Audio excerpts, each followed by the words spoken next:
설교의 제목은 다윗의 회개와 하나님의 용서 어느 것이 먼저였을까입니다. 이 부분은 뒤에 부분으로 다루겠습니다. 이것을 하기 전에 한 가지 먼저 꼭 기억할 부분이 있습니다. 죄를 지어서 지금 심판을 받고 있습니다.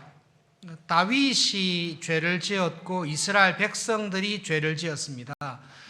누구의 죄가 근본적인 원인이냐, 그렇게 할 때에 양쪽 다 근본적인 원인이 있다, 그렇게 보시면 맞습니다. 이스라엘 백성들은 이렇게 변명 못합니다. 다윗이 인구조사를 하는 죄를 범했기 때문에 우리가 이런 심판을 받는다, 그렇게 변명하지 못합니다. 다윗도 이스라엘 백성들이 죄를 먼저 지었기 때문에 그 죄를 심판하시기 위해 하나님께서 나를 충동해서 인구조사를 하게 했다. 그러므로 근본적인 원인은 백성들의 죄에 있다. 그러면 그것은 다 변명입니다. 성경에서는 사람은 자기의 죄로 말미암아 징계와 심판을 받습니다. 다윗과 이스라엘 백성들은 자기들이 지은 죄로 말미암아 이런 하나님의 심판과 징계가 온다는 것을 알고 있습니다. 역대상 관련된 부분을 찾아보시면 다윗뿐만 아니라 이스라엘의 장로들, 백성들을 대표하는 장로들이 다 굵은 베옷을 입고 하나님 앞에 나와서 회개하고 있었다라는 것을 역대기에 기록을 하고 있습니다. 그러므로 여러분 신앙생활 하실 때에 나도 죄를 지었지만 사실은 우리 부모님이, 내가 어려움을 당하지만 옆에 있는 사람이 죄를 범했기 때문에 나는 무죄한 가운데 억울하게 당하고 있다. 그것은 거짓말입니다. 하나님은 그러신 분이 아닙니다. 하나님의 본성상 전혀 무죄한 사람, 죄와 전혀 관계가 없는 사람이 죄로 인하여 고통당하는 것을 허락하시지는 않습니다. 각자 내가 지은 죄에 대해서 심판을 받고 징계를 받는 것입니다. 그리고 여러분, 이 말씀은 꼭 기억하십시오. 내가 지은 죄에 대한 책임이 있습니다. 심판이 있습니다. 내가 지은 죄에 대한 모든 심판은 예수님께서 대신 받으셨습니다. 그 사실을 정확하게 기억하셔야 됩니다. 믿음으로 살아가는 교인들 중에 내가 얼마 전에, 내가 오래전에 지었던 그 죄로 말미암아 지금 내가 이 심판을 받고 있구나라고 습관적으로 말씀하시는 분이 계십니다. 성경의 가르침을 정확하게 기억하시면 믿음으로 살아가는 일에 큰 위로와 용기를 얻습니다. 내 죄에 대한 심판을 내가 조금이라도 받는 것이 있다면 죄에 대한 심판 책임은 사망입니다. 죄의 값은 사망입니다. 모세오경 하나님께서 율법을 다 주시고 난 다음에 율법을 어기고 죄를 범한 사람들의 죄 용서를 위해서 제사를 말씀하십니다. 제사를 보십시오. 제사는 누군가 하나가 나를 대신하여 죽어야 되는 것입니다. 그래서 내가 최근에 잘못한 일이 있는데 이것 때문에 하나님께서 나를 심판하신다, 그 말은 맞지 않습니다. 내 죄에 대한 모든 책임을 예수님께서 다 담당하신 것입니다. 내가 지은 죄에 대한 하나님의 심판은 예수님께서 십자가에서 다 받으셨습니다. 다 이루었다 말씀하신 것은 내가 지은 죄에 대한 모든 하나님의 심판과 저주를 예수님께서 다 받으셨다라는 말씀입니다. 그러기 때문에 다 이루셨다라고 하셨습니다. 내가 지은 죄에 대해서 모든 심판을 예수님께서 다 받았으면 이런 일은 왜 생기냐? 내 죄에 대해서 용서를 다 했는데 왜 이런 하나님의 심판이 다시 있느냐라고 할 때에, 여러분, 하나님께서 죄에 대한 심판은 예수님께서 다 돌리시고 지금 벌어지는 일은 죄에 대한 심판이 아니라 죄에 대한 하나님의 징계입니다. 그것을 꼭 기억하십시오. 히브리서 12장에 있는 말씀을 찾아서 한 절씩 교독하겠습니다. 히브리서 12장 6절부터 8절까지인데요. 한 절씩 읽고 8절은 같이 읽겠습니다. 주께서 그 사랑하시는 자를 징계하시고 그가 받아들이시는 아들마다 채찍질하심이라 하였으니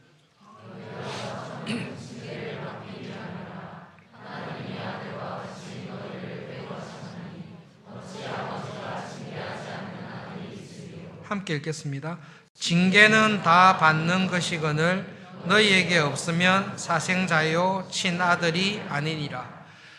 아들이나 딸이 잘못했을 때 부모는 사랑하기 때문에 징계합니다. 그냥 아이가 축구를 좋아해서 거실에서도 공을 마구 찹니다. 부모님이 경고했습니다. 집안에서 공 차지 마라. 유리창도 깨질 수 있고 텔레비전들도 값비싼 물건들이 깨질 수 있으니까 공 차지 말라라고 엄중하게 율법을 계명을 말했습니다. 말 안 듣고 공 차다가 거실 유리창 비롯하여 텔레비전, 귀중한 화병들 다 깨뜨렸습니다. 그 깨뜨린 것에 대한 심판은 무엇입니까? 죽음입니다. 그렇다고 아이를 죽입니까? 우리는 죽이지는 않습니다. 그렇지만 우리는 징계는 합니다. 하나님께서 내가 지은 죄에 대해서 똑같이 하시는 것입니다. 내가 지은 죄에 대한 심판과 처벌은 예수님께 다 돌리셔서 예수님을 죽이신 것입니다. 그러나 심판은 예수님께 돌렸으나 하나님의 말씀에 믿음으로 순종하고 불순종하며 악한 행동을 하는 것을 고치기 위해서 우리는 자녀에게 징계합니다. 축구공을 빼앗든지 축구공을 들고 손들고 있어라 하든지 어쨌든 아이에게 징계합니다. 왜 합니까? 그것은 불순종하는 나쁜 습관, 그리고 그가 불순종함으로 벌어진 이 재난을 다시금 일으키지 않도록 마음에 깊게 새기기 위해서 징계를 하는 것입니다. 여러분, 그것이 자녀를 사랑하는 부모입니다. 옆집의 아이가 자기 집에서 놀다가 유리창을 깨뜨리고 텔레비전을 깨뜨렸습니다. 옆집의 아이에게 찾아가서 징계하지는 않습니다. 내 아들이 아닙니다. 그러나 여러분, 내 아들이 그런 일을 하면 징계합니다. 여러분, 자녀들 데리고 외식하거나 식당에 갔을 때 모르는 아이가 식당을 돌아다니면서 소리 지르고 들어눕고 난장판을 부리면 뭐 저런 애가 다 있냐, 부모가 좀 돌보지, 그렇게 하지만 그 아이를 붙들어 놓고 때리거나 그렇게 하지 않습니다. 근데 여러분의 자녀가 공공장소나 식당이나 그런 데 가가지고 함부로 하고 때를 쓰고 난리를 지기면 어떻게 합니까? 두 번 다시 그런 일을 하지 않도록 징계합니다. 다윗에게, 이스라엘 백성들에게 잘못했을 때에 하나님께서 그들을 징계하시는 것입니다. 그러므로 여러분, 신앙생활 할 때에 이 사실은 꼭 기억하십시오.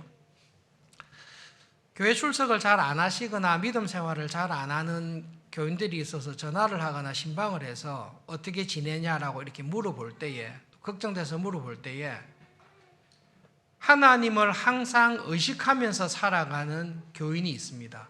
예, 목사님 알고 있습니다. 내가 자꾸 이렇게 했다가는 하나님께서 저를 징계하시고 손보실 것을 알고 있습니다. 가능한 한 다시 빨리 회개하고 더 열심으로 신앙생활을 하겠습니다. 그렇게 생각하고 있는 교인이 있습니다. 영적으로 떨어져 있긴 하지만 하나님의 은혜 안에서 의식하면서 살아가는 교인입니다. 그럴 때는 여러분, 하나님께서 신앙 양심이 있잖아요. 내가 요즘 조금 신앙이 떨어진 것 같다. 내가 하나님께 은혜를 받았는데 이 받은 은혜를 가지고 너무 좋아서 믿음에서 떠난 것 같다라는 사인을 주실 때 빨리 회개하고 믿음의 자리로 돌아오시는 게 참 중요합니다. 최근에 들었던 재밌는 사건인데요. 어떤 교인이 은혜를 많이 받았어요. 하나님께 큰 은혜를 받아서 느낌이 딱 든 거죠. 내가 하나님께 이렇게 많은 은혜를 받았으면 하나님께서 나에게 뭔가를 요구하실 것 같다라는 생각에 은혜 받는 자리를 피해 다니는 거죠. 은혜 받는 자리를 피해 다니는, 자기도 알고 있어요. 내가 지금 더 은혜 자리에 들어가야 되는데 내가 이 은혜를 너무 크게 받았기 때문에 은혜의 자리에 들어가면 뭔가 하나님이 나에게 시키실 것 같다 해서 도망 다니고 피해 다니지 않습니까? 하나님의 은혜는 그런 사람에게 찾아오셔서 은혜를 딱 주십니다. 그게 은혜입니다. 여러분 그런 경우에 있을 때 빨리 은혜에 감사하면서 하나님께서 지금 경고하시는데 이 자리에 계속 머물면 안 되겠구나. 더 큰 일들이 나에게, 우리 가정에, 내 인생에 벌어지기 전에 빨리 하나님이 원하시는 믿음의 자리로 가야 되겠구나. 그것이 은혜 안에 거하는 것입니다. 그 은혜를 항상 의식하면서 사셔야 됩니다. 그런데 여러분 히브리서 말씀대로 혹시 여러분 스스로를 돌아보십시오. 1년 전이나 5년 전이나 지금 나의 신앙생활이 크게 바뀐 게 없습니다. 하나님을 가까이 하지도 않습니다. 그런데 나에게 아무런 문제가 없습니다. 그냥 나는 평범하게 여전히 그런 대로 잘 살고 있습니다. 여러분 하나님께서 나에게 아무런 경고를 안 하시고 아무런 징계를 안 하실 때는 딱 두 가지 가능성밖에 없습니다. 내가 하나님 앞에서 믿음으로 살아가는 일에 너무 최선을 다하고 충성하여 하나님께서 징계나 잔소리를 할 필요가 없을 정도로 경건하든지 아니면 하나님의 자녀가 아니든지. 히브리서의 말씀은 딱 그렇습니다. 어찌 아버지가 징계하지 않는 아들이 있느냐? 아버지는 아들을 징계합니다. 그런데 나는 아무런 징계가 없다. 지금처럼 살아도 아무런 하나님의 책망이 없다. 그것은 여러분이 친아들이 아니기 때문이다라고 히브리서에서 경고하시는 것입니다.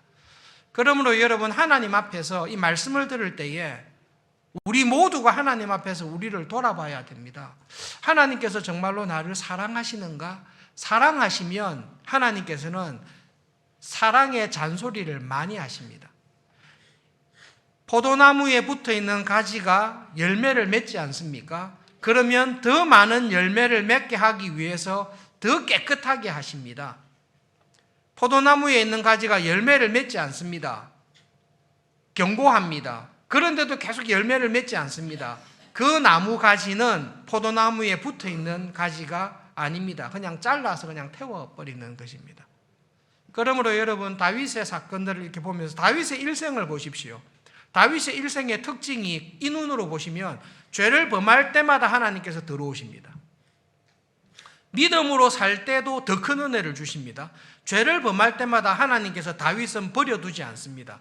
그리고 하나님께서 경고하실 때마다 다윗은 즉각적으로 전심으로 회개하는 사람입니다. 그래서 하나님 마음에 합한 사람입니다. 여러분 믿음 생활하시고 지금 하나님 앞에서 우리를 돌아볼 때에 나는 하나님에게 사랑받는 사람인가? 그러면 하나님께서 나에게 사랑의 조언을 얼마나 많이 하는가를 돌아보십시오. 아내에게 잔소리를 전혀 안 듣는 남편이 있습니다. 남편에게 잔소리를 전혀 안 듣는 아내가 있습니다. 부부간의 관계가 억수로 좋든지 아니면 포기했든지 저 인간 말해도 소용없다. 이미 같이 부부로 지내기는 하지만 내가 이렇게까지 말을 하고 조언을 했는데 안 된다는 걸 아는 거죠. 그러니까 잔소리를 포기한 거죠. 사랑이 식어든 거죠. 그거는 좋지 않습니다.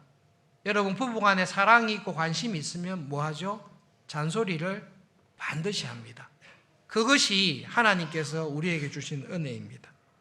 그 사실을 기억하면서 최근에 하나님께 큐티를 통해서 기도 생활을 통해서 또 뜻밖의 성령님께서 내 마음속에 나에게 이것을 회개하라고 지금처럼 살아가고 있는 것을 바꾸라고 왜 어떤 사람을 오랫동안 원한을 지고 있느냐고 그런 양심의 은혜를 주실 때에 여러분 즉각적으로 그 하나님의 말씀에 순종하시고 하나님 정말 나를 사랑하시구나. 내 안에 조금이라도 죄가 나를 지배하는 것을 하나님은 못 보시구나. 정말로 나를 하나님의 자녀답게 변화되기를 원하시구나. 그 감사하는 마음을 가지시기를 바랍니다. 두 번째로 용서와 하나님의 회개와 용서를 생각하기 전에 여러분이 이 사건 앞에 했던 것과 관련해서 다윗을 볼 때에 다윗은 하나님을 정말로 경험한 사람입니다. 교인들 가운데 신방할 때에 정말로 이런 교인이 있습니다. 여러분들이 그럴 수 있습니다. 지금 내가 어려운 가운데 처했습니다. 그런데 내가 이 어려운 가운데 처한 것을 아무리 해봐도 내 잘못과 내 욕심과 내 죄 때문에 된 것을 분명히 압니다. 상담해 보면 목사님, 제가 지금 이렇게 어려움을 당한 것은 내 죄 때문입니다. 내가 영적으로 게을렀습니다. 내가 욕심이 있었습니다. 내가 시험에 들어서 지금 내가 이런 어려움을 당했습니다. 그래서 저는 이 어려움을 당해도 쌉니다. 그렇게 생각을 합니다.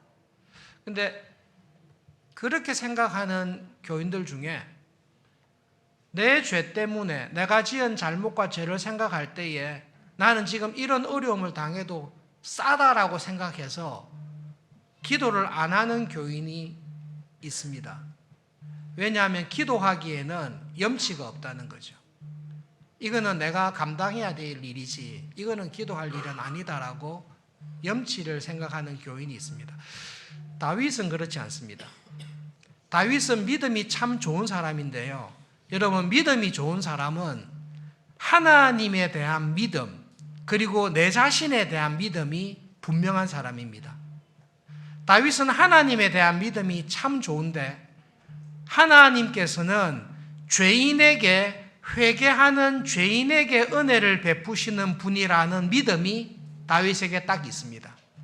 그래서 여러분, 다윗이 이 어려움을 당했을 때에 어떻게 하는가 하면 네가 잘못했지?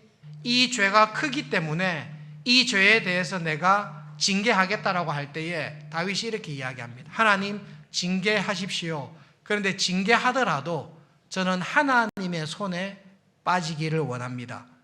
하나님의 손에 은혜에 의지하기를 원합니다라는 기도를 하면서 회개합니다. 개인적으로 말씀을 듣는 가운데 생각을 해보십시오. 뜻밖에도 우리는 신앙이 좋다라고 하면서 하나님에게 가까이 가기보다 하나님에게 멀어지는 결정을 할 때가 있습니다. 여러분, 어떤 결정을 내리더라도 그 결정으로 말미암아 내가 하나님의 은혜를 구하는 기도의 자리에 하나님께 더 가까이 가는 것은 하나님의 은혜입니다. 그런데 여러분, 어떤 양심의 결정을 내렸다 할지라도 그 결정으로 말미암아 하나님의 은혜를 구하는 자리, 기도의 자리, 하나님과 가까이 하는 자리에서 멀어져 있는 것은 그것은 여러분 사탄의 시험입니다. 그 사실을 꼭 기억하십시오. 이런 예를 들어서 될지 모르겠습니다만은 대학생들이나 청년들이 취업을 위해서 시험을 준비합니다. 열심히 준비해야 되는데 나태함과 게으름으로 인해서 충분히 수능이나 시험 준비를 못했습니다. 그때 시험장 가서 시험을 딱 받고 난 다음에 하나님, 제가 준비를 못한 것은 저의 잘못입니다. 이럴 때는 안 도와주셔도 됩니다. 하나님께 도와달라고 제가 말하기도 부끄럽습니다. 이 모든 죄를 제가 책임지겠습니다. 신앙이 되게 좋은 것 같지요. 양심이 좋습니다만은 신앙은 별로 안 좋은 사람입니다.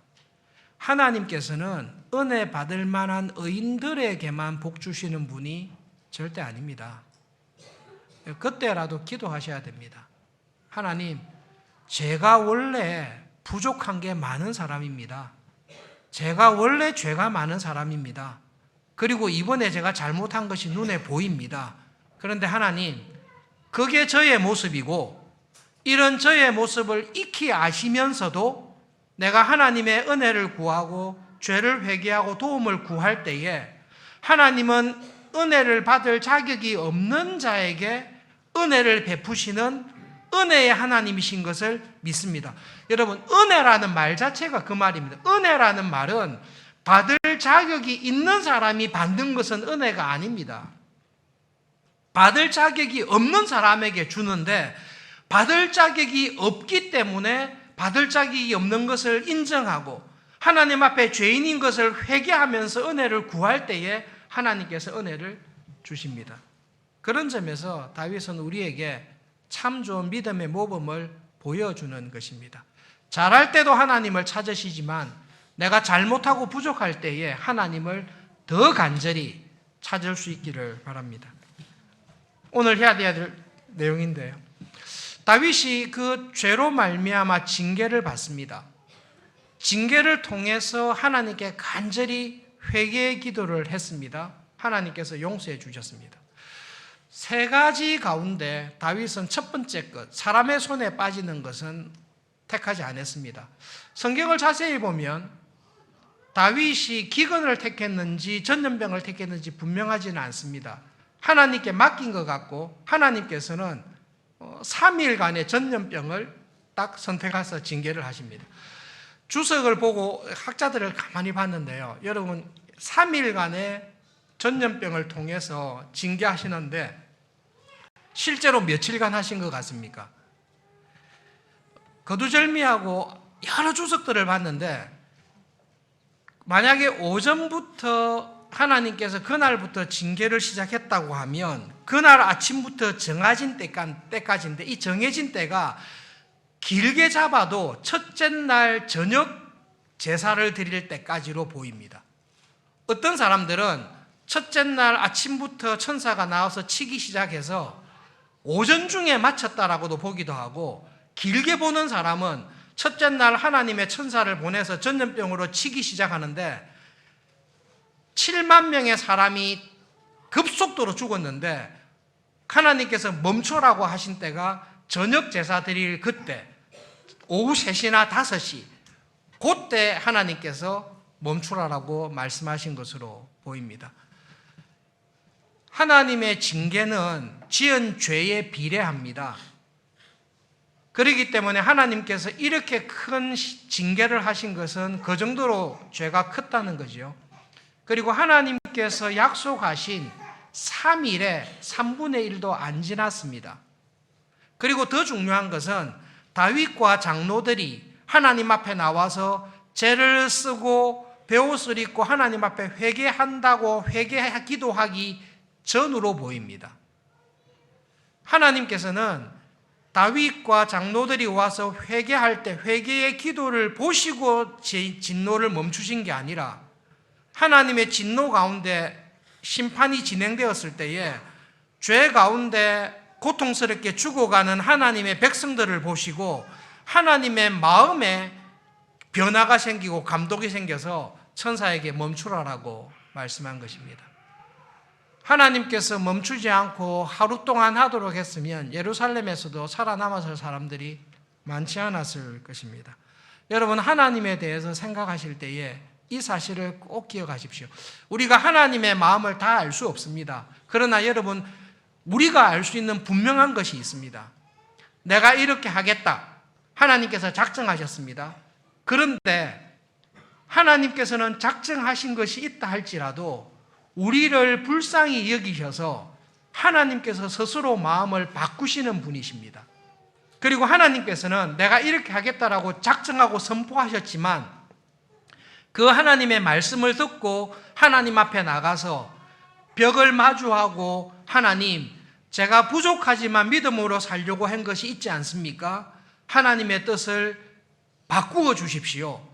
제가 좀 더 살아갈 수 있도록 은혜를 주십시오라고 히스기야처럼 기도했을 때에 하나님께서는 공포하신 하나님의 뜻이라도 바꾸시는 분이십니다. 여러분 공식적으로 앞으로 이렇게 하겠습니다. 하나님께서 선언을 하셨어요. 그런데 하나님도 체면이 있지 선언하고 난 다음에 하루도 안 돼서 바꾼다는 게 좀 주저할 수 있지 않습니까? 그런데 하나님께서는 바꾸십니다. 히스기야가 이사야의 말을 듣고 병으로 죽을 거다라고 들었을 때에 간절히 기도했습니다. 그 기도를 듣고 이사야에게 선포하고 이사야가 돌아가는 중에 하나님 이사야를 다시 부르십니다. 다시 불러서 내 뜻 취소했다고 전해라. 하나님은 그런 하나님이십니다. 여러분 그 하나님께 은혜를 받아 살아가는 교인의 특징이 있는데 하나님을 항상 의식하면서 살아갑니다.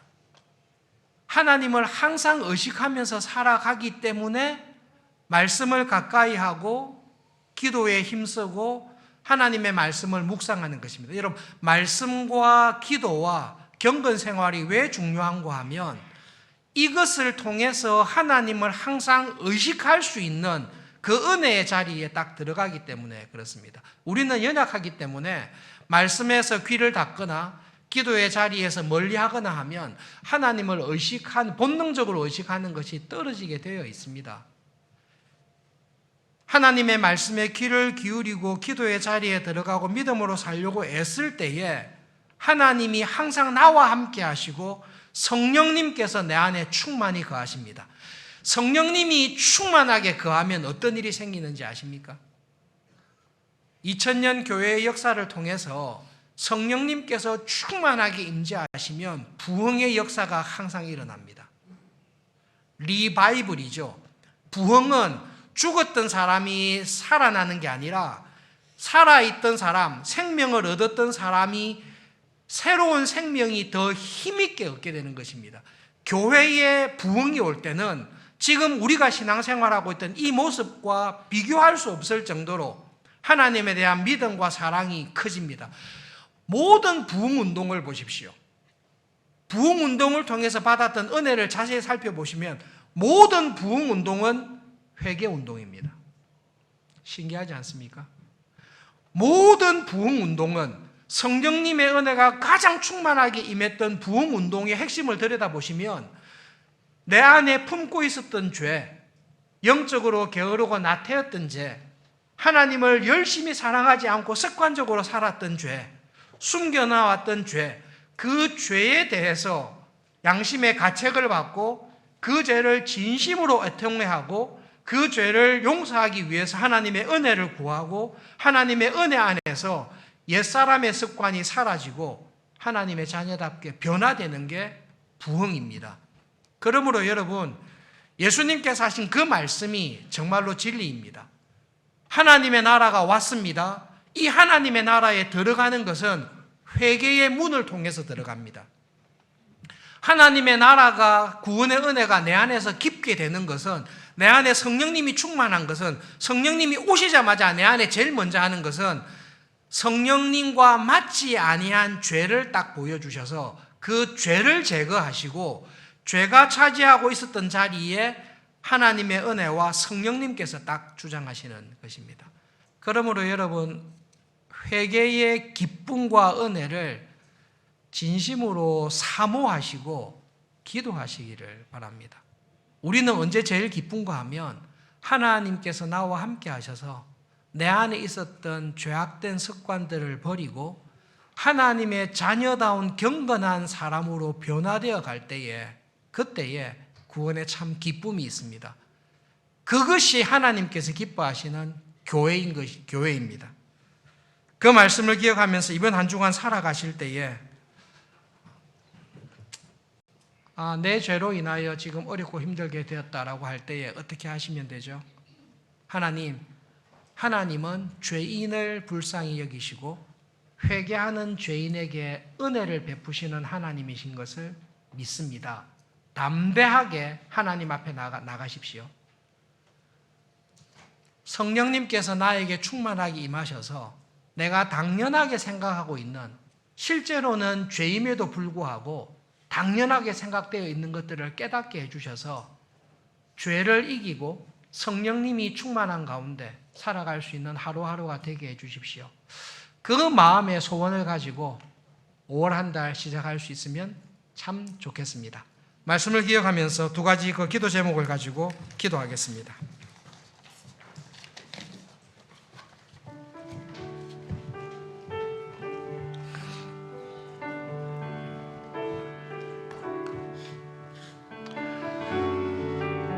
하나님 아버지,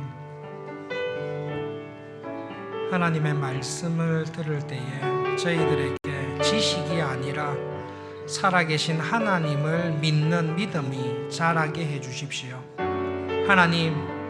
하나님에 대해서 아무리 많은 지식이 있다 할지라도 하나님, 그것이 믿음으로 우리 안에서 역사하여서 정말로 내 안에 있는 죄와 싸워 이기며 하나님의 자녀답게 열매 맺으며 살아갈 수 있는 은혜가 되기를 소원합니다. 하나님 말씀을 듣는 가운데 내 안에 있는 거짓된 생각들, 잘못된 믿음들을 하나님 고쳐주십시오. 하나님에 대한 분명한 믿음과 은혜 가운데 하나님의 자녀답게 살아가는 하루하루가 되도록, 그런 교회가 되도록 은혜를 주시옵소서. 예수님의 이름으로 기도합니다. 하나님 아버지, 말씀을 들을 때마다 하나님을 올바르게 아는 믿음을 저희들에게 더해 주십시오. 그래서 그 하나님께 더 가까이 가는 은혜를 주시고 은혜의 하나님이신 것을 체험하며 하나님의 은혜로 죄와 싸워 이기며 하나님의 은혜로 말미암아 믿음의 길을 걸어가는 구원의 기쁨이 우리의 생활 속에서 점점 자라도록 하나님 저희들에게 은혜를 베풀어 주시옵소서. 하나님 이번 한 주간 저희들이 어느 곳에 있든지 무슨 일을 하든지 어떤 상황에 있든지 하나님을 항상 의식하며 살아갈 수 있는 은혜를 주십시오. 그리고 하나님의 자녀답게 하나님의 도우심을 구하며 믿음으로 살아가는 하루하루가 되도록 축복하여 주십시오. 예수님의 이름으로 기도합니다. 아멘.